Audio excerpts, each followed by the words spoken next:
Editor కావాలనుకుంటున్నారా 24/7 digital media స్కూల్లో చేరండి. కింది నంబర్ని సంప్రదించగలరు. Hi hello welcome to 24/7 news TV. Bigg Boss season 8 ఎండుకు వచ్చేసింది.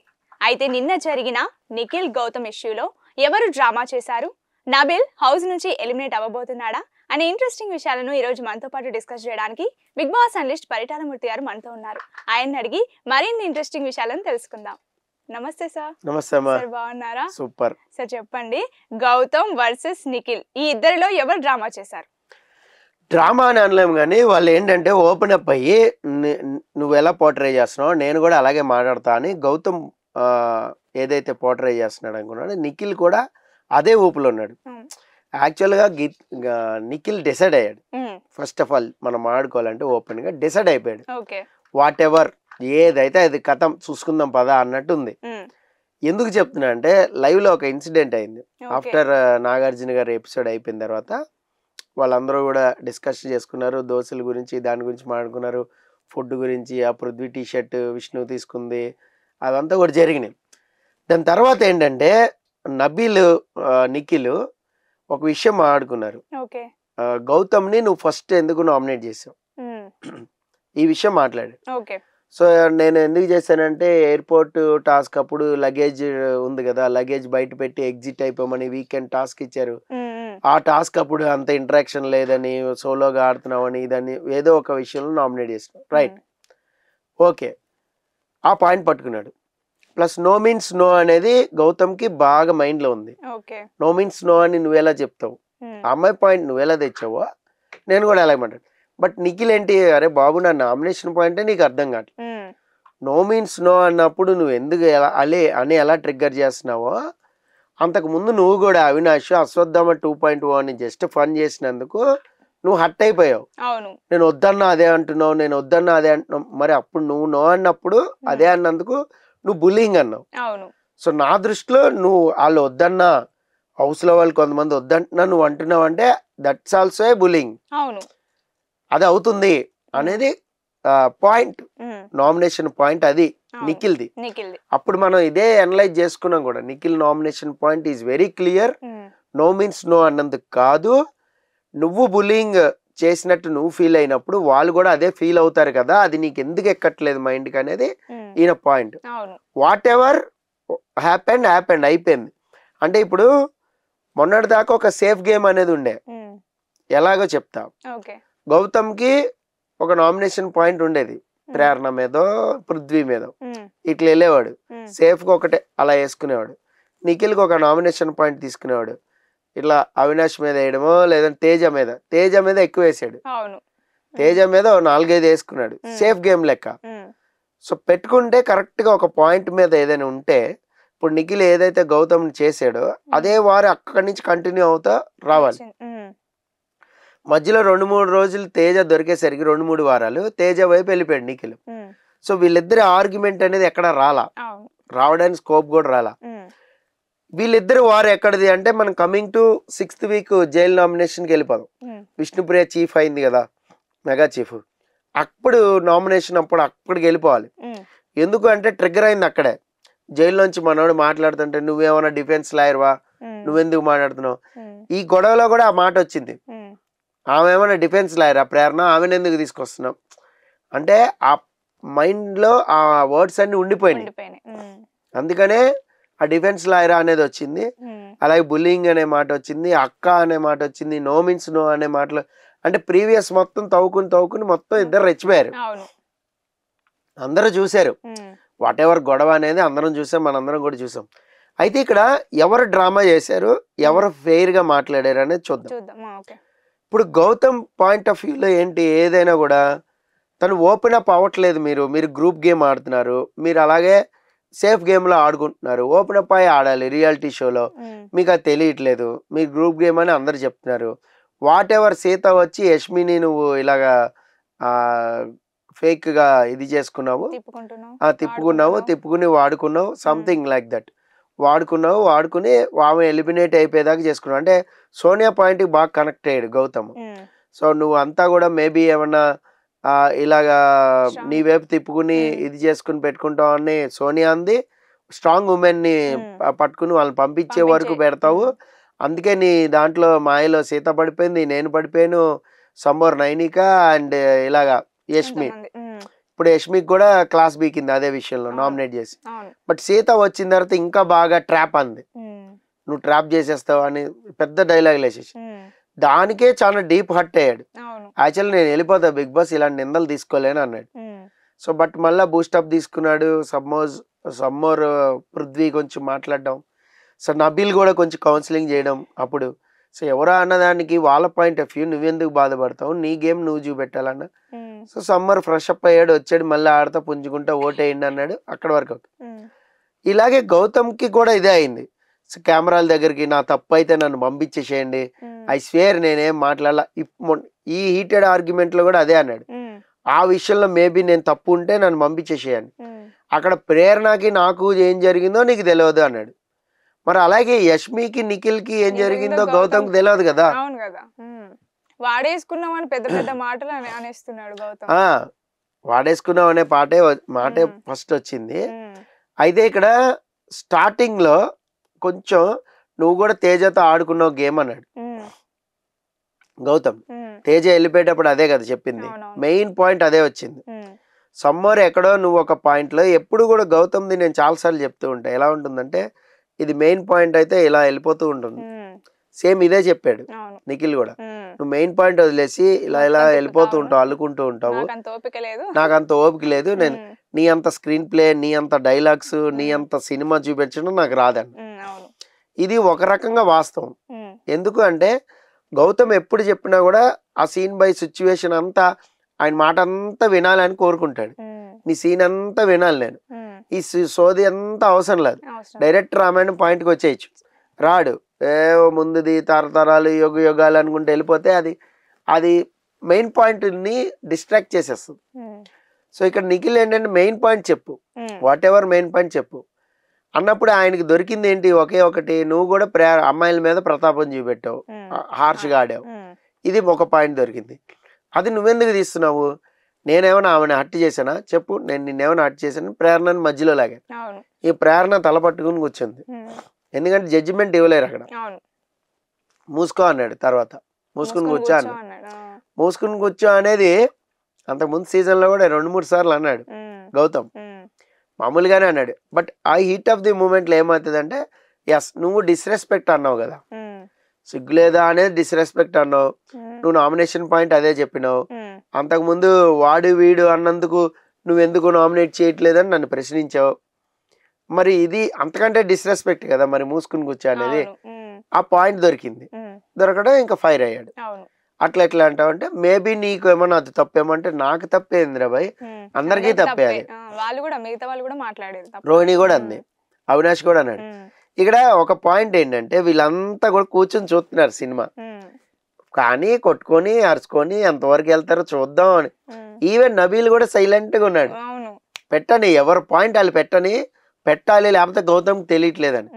అంటే ఇక్కడ ఏంటంటే వీళ్ళందరూ కూడా గౌతమ్ ఒక్కడే సోలోగా ఆడుతున్నా, కట్టింగ్ ఇస్తున్నాడు అనేది వాళ్ళకి అర్థం అవుతుంది. ఒంటరిగా నేను గేమ్ ఆడుతున్నా, నేను సోలోగా ఆడుతున్నా, ఎవరు సపోర్ట్ లేకుండా ఆడుతున్నా అనే కట్టింగ్ ఇస్తున్నాడు అనేది అర్థం అవుతుంది. వీళ్ళకేంటి ఆల్మోస్ట్ నువ్వు ఎలిమినేషన్ వరకు వెళ్ళిపోయావు, ఎలిమినేట్ అయిపోయి వచ్చి మళ్ళీ టాప్లోకి వెళ్తున్నావు, సరే పోనీ మేబీ విన్నర్ క్వాలిటీ వరకు వెళ్ళిపోతున్నావు అనుకుందాం. బట్ ఇక్కడ గేమ్ ఆడినోళ్ళు మమ్మల్ని ఏ విధంగా బ్యాడ్గా పోర్ట్రే చేస్తున్నావు అని నువ్వే డైలాగ్ కొడుతుంటే మమ్మల్ని నువ్వే చేస్తున్నావు ప్రతి విషయంలో. కెమెరా దగ్గరికి వెళ్ళి మాట్లాడడం, ఏదైనా ఉంటే ఇదా బిగ్ బాస్ అదా బిగ్ బాస్ అని ఆడియన్స్ అటెన్షన్ ని గ్రాప్ చేయడం, ఇదంతా కూడా స్ట్రాటజీనే కదా అనేది వాళ్ళ ఫీలింగ్. సో వాట్ ఎవర్, ఇక్కడ ఒక పాయింట్లో ఏంటంటే యష్మికి నువ్వు గాజులు వేసిన సంగతి అది వచ్చింది మధ్యలోకి, గాజులు మ్యాచింగ్ది సెలెక్ట్ చేసింది అది వచ్చింది. నువ్వు ఇష్టం లేనప్పుడు ఇష్టం లేనట్టుగా ఉండాలి కదా అనేది గౌతమ్ పాయింట్. ఇక్కడ విష్ణుప్రియ ఇన్వాల్వ్ అయింది, నాట్ ఓన్లీ యష్మి బాబు, అక్కడ నాకు కూడా అలాగే చేశాడు, నువ్వు తెలుసుకో ఫస్ట్ ఆఫ్ ఆల్ ఏం జరిగిందో అనేది అన్నారు. ఇక్కడ ఒక్క పాయింట్ చెప్తా ఫైనల్ గా ఏంటంటే, గౌతమ్ బయట నుంచి వచ్చిన ఎవరైతే ఎక్స్ కంటెస్టెంట్స్ ఉన్నారో వాళ్ళ మాటని దృఢంగా నమ్ముతున్నాడు. బయట ఇలాగే పోర్ట్రే అయింది అనేది బలంగా నమ్ముతున్నాడు. మేబీ వీళ్ళు రాంగ్ ఇన్ఫర్మేషన్ ఇస్తే, వీళ్ళు ఇప్పుడు అలా కాదు అలా జరగలేదని బయటకు వచ్చి తెలుసుకుంటే బిస్కెట్ అయిపోద్ది మొత్తం అంతా. అవును ఇప్పుడు ప్రజల అభిప్రాయం సీత అభిప్రాయం కాదు. కాదు సీత ఒక్కటి కరెక్ట్ అనుకుంటే అందరు కరెక్ట్ గా ఉండాలి కదా. అలాంటప్పుడు ఎలిమినేట్ అవ్వదు కదా, అవును గేమ్ ఆడేది కదా. నువ్వు అంత పర్ఫెక్ట్ గా ఉంటే నువ్వు హౌస్ లో ఉండేదాన్ని 100%. అలాగే సోనియా కూడా, సోనియా ఒక స్టేట్మెంట్ ఇచ్చేస్తుంది బలంగా. వాళ్ళ ఎపిసోడ్ చూడాల, ఫస్ట్ ఆఫ్ ఆల్ లైవ్ అసలు చూడాల. ఈ విషయం గౌతమ్కి అర్థమైతే తెలిసిపోద్ది సెన్స్. ఈవెన్ వైల్డ్ కార్డ్ కింద వెళ్ళిన వీళ్ళు కూడా ఎపిసోడ్ చూడాల. అక్కడ ఏం జరిగింది సినారియో అని 24 hours వీళ్ళకి తెలియదు. 24 hours చూసిన వాళ్ళకి తెలిసిన వాళ్ళకి ఆ సీన్ని యూట్యూబ్లో వేయడమో లేదంటే ఇన్స్టాగ్రామ్లో వేయడమో లేదా ఫేస్బుక్లో చేయడమో చేస్తున్నారు. ఇదిగో చూడండి వాళ్ళిద్దరి మధ్యన కన్వర్జేషన్ ఇది జరిగింది చూసారా, ఇలా వెళ్తుంది. సపోజ్ మీకు మీరే అక్కడ అనేసుకుంటున్నారు, వాట్ ఎవర్ ఉంది అది అనేసుకుంటున్నారు. ఇక్కడ మొదలు పెట్టిందే గౌతమ్ యష్మితో ఇదని. మొదలు పెట్టింది ఎవరు? యష్మి వచ్చి మొదలు పెట్టలేదుగా. యష్మి డ్రీమ్ అని నిఖిల్తో మొదలు పెట్టింది. ఇప్పుడు చూడండి పాయింట్లు ఏంటంటే గౌతమే మొదలు పెట్టాడు, ఇటు అమ్మాయి మొదలు పెట్టింది. ఇక్కడ సెంటర్ కి అయింది ఎవరు? నిఖిల్. నిఖిల్కి అసలు సంబంధం ఏముంది ఈ రెండు విషయాల్లో? లేని దాన్ని మోస్తున్నాడు, నిందలాగా మోస్తున్నాడు అనుకుందాం. దాన్ని ఇప్పుడు ట్రిగ్గర్ చేసి నువ్వు అదే ఫిక్స్ చేసేసాడు. సమ్మర్ అక్కడ బాగా డిస్టర్బ్ కూడా అయ్యాడు మాట్లాడుతుంటే గౌతమ్. కానీ గౌతమ్కి చెప్పాలి, at the end of the day ఆడియన్స్కి కూడా రిజిస్టర్ అవ్వాలి అదని ఫైర్ అయ్యాడు. అంటే ఇక్కడ డ్రామా అంటే గౌతమ్ ఆడిన డ్రామా అని మనం అనలేం, కానీ గౌతమ్ ఏంటంటే నీ గేమ్ ఎలా సాగింది ఏంటి అనేది ఫినాలే వీక్స్ కాబట్టి ఖచ్చితంగా బయట జనాలకి చెప్పాలి. నువ్వు ఎలా చేస్తున్నావు, ఎలా నామినేషన్ చేస్తున్నావు, అసలు నీ నామినేషన్ పాయింట్స్ ఏ లేవు, ఇలా నీ వీక్ పాయింట్స్ అన్ని చెప్తే నువ్వు అలా పోర్ట్రే అవుతావు. ఈ పోర్ట్రే అనే దానికి నేను బయటికి వెళ్ళిపోవాలా? అసలు నేను నిన్ను చేయడం కాదు, నువ్వే నన్ను చేస్తున్నావు. నువ్వు నన్ను చేయడమే కాదు అందరినీ చేస్తున్నావు. నీకు నువ్వే రప్చర్ చేసుకున్నావు, నీకు నువ్వే డిస్రెస్పెక్ట్ ఇచ్చుకుని వేరే వాళ్ళని డిస్రెస్పెక్ట్ అంటున్నావు. సమ్మర్ పోనీ ఏమన్నా ఈ క్లాన్తో కలిసి ఉన్నావా? రోహిణి, అవినాష్, తేజ లేవు. అక్కడ కూడా హ్యాండ్ ఇచ్చావు, వెళ్ళిపోయేటప్పుడు తేజ చెప్పాడు. సో ఈ పాయింట్ ని నిఖిల్ ఎస్టాబ్లిష్ చేయాలనుకున్నాడు, చేశాడు. వాట్ ఎవర్ గౌతమ్ కొన్ని పాయింట్స్ లో కొన్ని విషయాల్లో దాన్ని ఏమంటారంటే ఆడియన్స్ కి చెప్పాలన్న ఉద్దేశమే కనబడింది తప్ప ఆయనకి గేమ్లో ఎక్కడ అడ్డుపడింది, గేమ్లో ఎక్కడ అటగాయించింది, గేమ్లో రాంగ్ బిహేవ్ చేసింది ఎక్కడా కూడా కనిపించలా. నిఖిల్ మీద పాయింట్స్ వేయడానికి కనపడలా. గేమ్ లోదే కదా చెప్పాలి ఫస్ట్. ఈ గేమ్ ఇట్లా అన్నావు, నువ్వు తప్పు అన్నావు, అన్ఫేర్ గా అన్నావు, లేకపోతే ఏమైనా చేసినావు, అది కదా చెప్పాల్సింది. పర్సనల్ విషయాలు కూడా గౌతమ్ తీసుకొచ్చి చెప్పిండు. అంటే బయట ఒకరు ఉన్నాగా కూడా ఇట్లా చేయడం అవసరమా అనుకుంటా. అదే చెప్పాడు, సెన్సిటివ్ విషయం అంటూనే ఆ గాజుల మ్యాటర్ తీసుకుని వచ్చాడు. అరే నువ్వు సెన్సిటివ్ అంటున్నావు, మళ్ళీ అదే విషయం చెప్తున్నావు, నాకేం ప్రాబ్లం లేదు చెప్పు.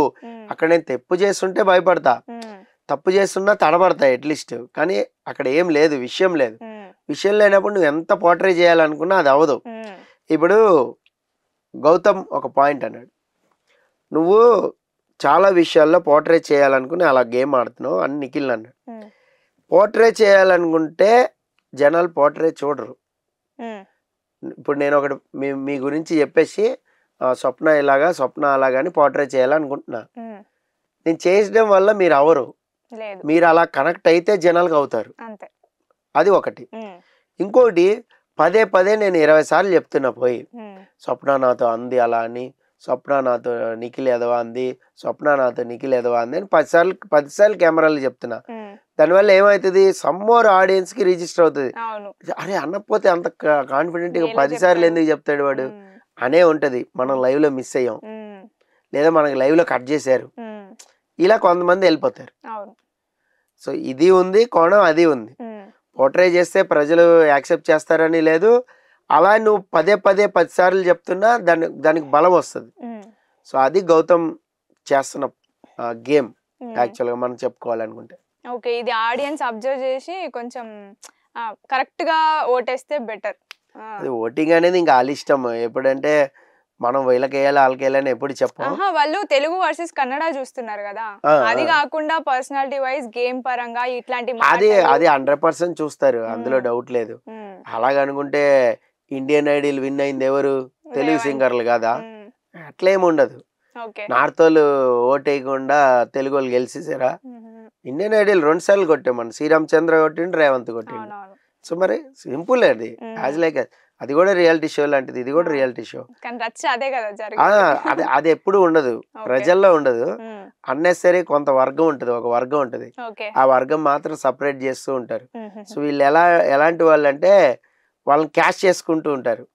కొంచెం వీక్గా, బలహీనంగా, ప్రాంతీయ భావం లేదంటే ఒక కుల భావం లేదా మత భావం ఉన్న వాళ్ళని వీళ్ళు క్యాష్ చేసి వీళ్ళ వైపు తిప్పుకుంటూ ఉంటారు. ఓకే దాన్ని ఒక కమ్యూనిటీ అంటున్నారు, ఈ మధ్య సొసైటీ అంటున్నారు కొంతమంది, లేదంటే ఏదో రకరకాల క్లాన్ ఇలాంటి పేర్లు పెట్టుకుని, గ్రూపు ఇలాంటి పేర్లు పెట్టుకుని మరీ చేస్తున్నారు తప్ప, but what ever genuine play ఏదైతే ఉంటుందో అది ఖచ్చితంగా ఉంటుంది. ఇప్పుడు ఫర్ ఎగ్జాంపుల్ పుష్ప సినిమా చూసుకోండి. ఓకే పుష్ప సినిమా హిందీలో బ్రహ్మాండంగా రిసీవ్ చేసుకుంటున్నారు. మరి ఒక తెలుగు సినిమా దాన్ని ఎందుకు చేసుకోవాలి? గట్టిగా మాట్లాడితే అదేం పెద్ద గ్రాఫిక్స్ లో తీసింది కాదు, అలా అని చెప్పి హ్యూజ్ గా మేకింగ్ ఉంటుంది కదా, ఒక యూనివర్సల్ సబ్జెక్ట్ లాగా ఉంటుంది కదా, అది కాదు. అవతార్ లాంటి సినిమా కూడా కాదు, టైటానిక్ లాంటిది కూడా కాదు. మైనా కూడా ఎందుకు రిసీవ్ చేసుకుంటే క్వాలిటీ డిపెండ్స్. క్వాలిటీ ఫిలిం ఎప్పుడు వెళ్తుంది. అలాగే క్వాలిటీ పీపుల్ ఎప్పుడు వాడి లాంగ్వేజ్ బ్యారియర్ అనేది ఉండదు. ఎవరు ముందుకు వెళ్ళాలనుకుంటే వాళ్ళు ముందుకు వెళ్ళిపోతారు అంతే. దానికి మనకు భాష రాదే, వీళ్ళు కన్నడ వాళ్ళు, వీళ్ళు తెలుగు వాళ్ళు, వీళ్ళు మరాఠీ వాళ్ళు, వీళ్ళు మనం ఎందుకు ఆదరించాలి అలాగేం ఉండదు ప్రజలకి. వాళ్ళకి ఎవరైనా ఒకటే, బాగా ఆడితే టాలెంట్ ఉంటే ఎవరైనా ఒకటే. అంతెందుకు తమిళ్ స్టార్స్ మన దగ్గర సూపర్ హీరోలు అవ్వలేదా? రజనీకాంత్ సినిమాలు మనం చూడమా? సూర్య సినిమాలు మనం చూడమా? విక్రమ్ సినిమాలు మనం చూడమా? తమిళనాడు సినిమా మనం చూసేది ఏంటంటామా? అట్లే ఉండదు. ఇప్పుడు కలెక్షన్స్ మనం టికెట్ డబ్బులు ఖర్చు పెడితే డబ్బులు బొక్క, తెలుగు హీరోకే డబ్బులు ఖర్చు పెట్టాలి ఉండదు. సో అలాగా సినిమా ఎంటర్టైన్మెంట్, అలాగే ఇలాంటి రియాలిటీ షోలు కూడా ఎంటర్టైన్మెంట్. వాట్ ఎవరు బాగా అట్లయితే ప్రేరణ మరి కన్నడ అమ్మాయి, మరి సీతను కదా సేవ్ చేయాలి, మరి ప్రేరణను ఎందుకు ముందుకు తీసుకుపోయారు? Simple logic. ఇప్పుడు యష్మిని ముందుకు తీసుకుపోయారు, సోనియాని ఎందుకు ఎలిమినేట్ చేశారు? సింపుల్. సో శేఖర్ భాష ఫస్టే వచ్చాడు తెలుగోడు, మరి ఎందుకు ముందుకు తీసుకోవాలి? గేమ్ని బట్టి నువ్వేం గేమ్ ఆడుతున్నావు, నువ్వు ఎలా ప్రజెంట్ చేసుకుంటున్నావు, నువ్వు నీ పర్సనాలిటీని ఎలా డిస్క్రైబ్ చేసుకుంటున్నావు. చుప్కే ఏదో అక్కడక్కడ దాక్కుని అన్నం తినేసి పడుకుని భోంచేసి 2 జోకులు ఎత్తే ఇదే రియాలిటీ షో అనుకుంటే కాదు కదా. సో గేమ్లో ఉండాలా, ఎవరేమో ఆడుతున్నారు చూడాలా, ముందుకెళ్ళాలా. మరి నబీల్ ముందుకు ఎందుకు వెళ్ళాడు, శేఖర్ భాష ఎందుకు వెళ్ళలేపాడు? ఇద్దరికి ఫేమ్ లేదుగా, వచ్చినప్పుడు ఇద్దరికి లేదు కదా. గేమే. నువ్వు పర్ఫెక్ట్గా స్ట్రైట్గా నబీల్ మాట్లాడాడు. ఫస్ట్ 3-4 వీక్స్ నామినేషన్ నబీల్ గ్రాఫే ఉంది మొత్తం అంతా. అందుకే మీకు వైల్డ్ కార్డ్ వెళ్ళిన వాళ్ళందరూ నబీల్ సూపర్ ఆడుతున్నాడు అని చెప్పి వెళ్ళారు. ఆ తర్వాత లాస్ట్ 3-4 వీక్స్ నుంచి పడుతుంది, అంతమించి ఏం లేదు. Simple as that.